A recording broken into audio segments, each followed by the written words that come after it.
This week on The Modified World, we bring you Celldweller, so stick around.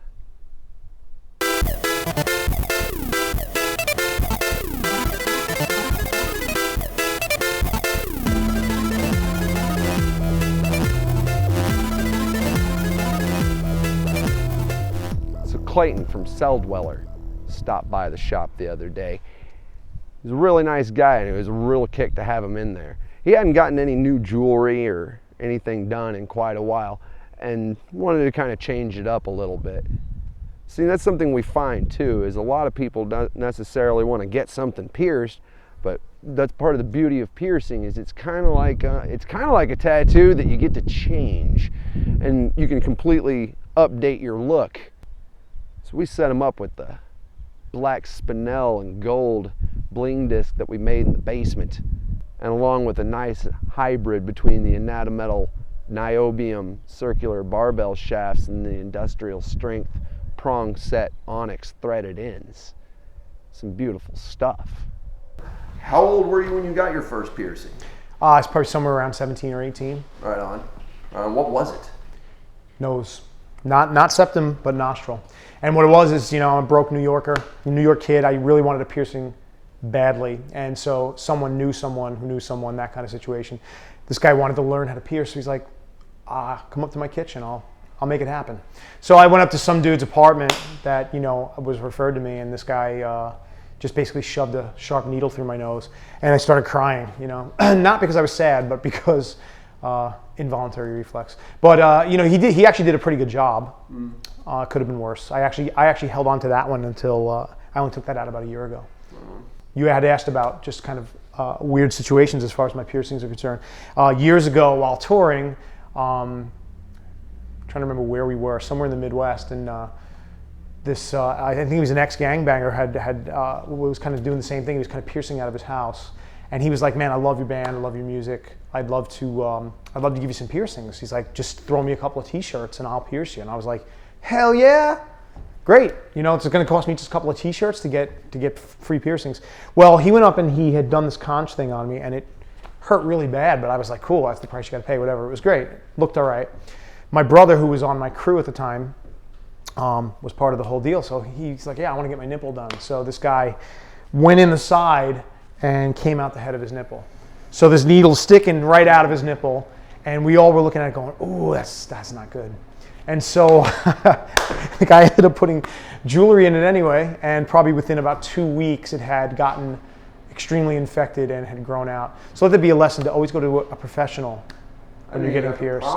No, you did not. I mean, that's from real life experience. You definitely. Of course, I got mine done from the same guy who wasn't a professional, but thankfully mine didn't get screwed up. But that was the lesson for me. Sometimes you get lucky, but at the same time, now with your lifestyle being as busy as it is and stuff like that, I don't think you would even consider trying to do something like that, because, you know, seriously, a week downtime of, oh, I've got an infection or something like that. Right.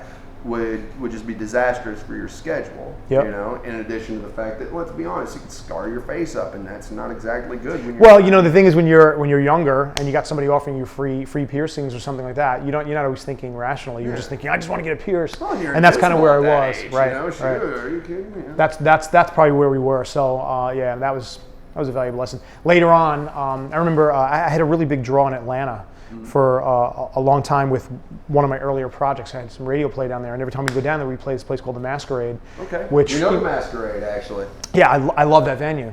And one time when I was down there, a friend of mine, she's like, "Hey, I want to buy you a birthday present. Let's go down to the piercing studio." And I wanted to get my nipples done, so I actually did get my nipples done, pierced at a real studio with a real... Do you know which one it was by any chance? Offhand, I don't remember. Was it in the little 5 points? It was in the little 5 points. It's colo piercing. It was. I think it was colo piercing. Yeah, we were just there actually a few weeks ago. Okay. So be sure to look at the E30 2012 Road Trip Special, and you can see all about that stuff. Talk to Mandolin and that Brian Thomas, if I recall.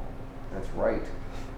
That's where it was. So that was, man, good memory. Yeah, well, it's a small scene. Yeah. You know, honestly, at the high end of body piercing, we all know each other.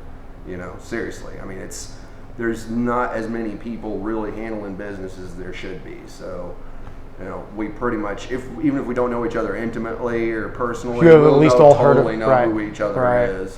Well, that I went down there probably around 3 or 4 o'clock and had gotten pierced, and I wasn't thinking like 4 hours down the line where I had to throw a guitar strap over my shoulder. So I played the entire show with two freshly pierced nipples.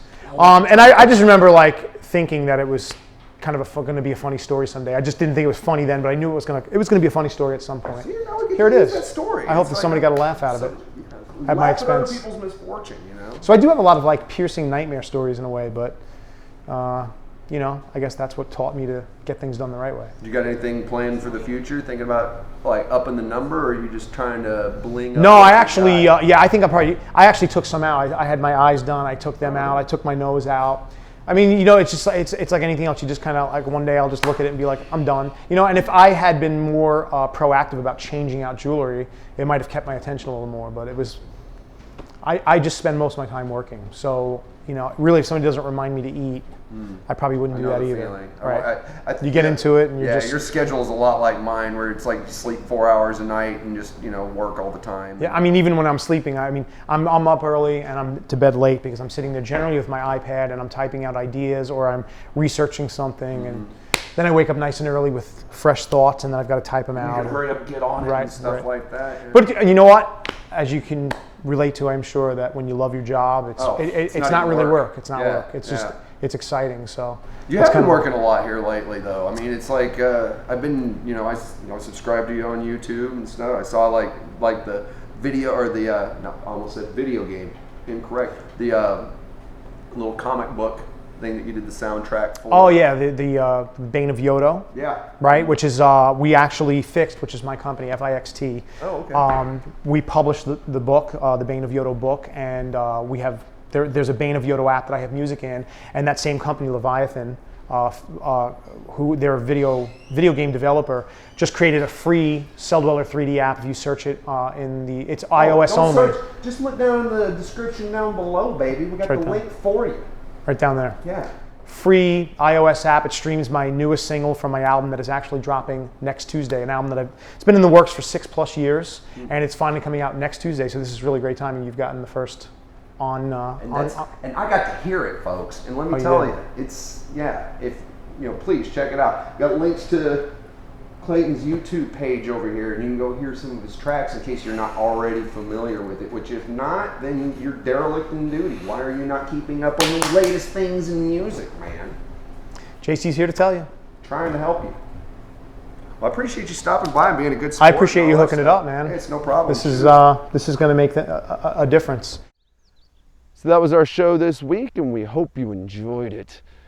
Every week we bring you a new episode from the furthest flung locales in the Western world and sometimes else. So, if you actually enjoy what we do, consider sharing this with your friends on your Facebook, your Tumblr, your Twitter, your Google+. We give away swag to engage subscribers weekly.